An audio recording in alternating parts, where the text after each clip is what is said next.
following is a flash flood warning from the National Weather Service. For the following county, Woodford County, Illinois.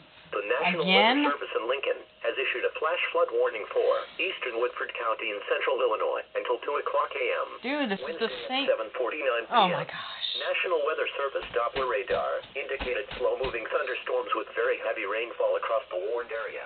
Radar Trying to star the other one. Rain in the past hour. Runoff from this excessive rainfall will cause flash flooding to occur. Some locations that will experience flooding include El Paso, Minooka, and Segor. Do not drive your vehicle into areas where the water covers the roadway. The water depth may be too great to allow your car to cross safely.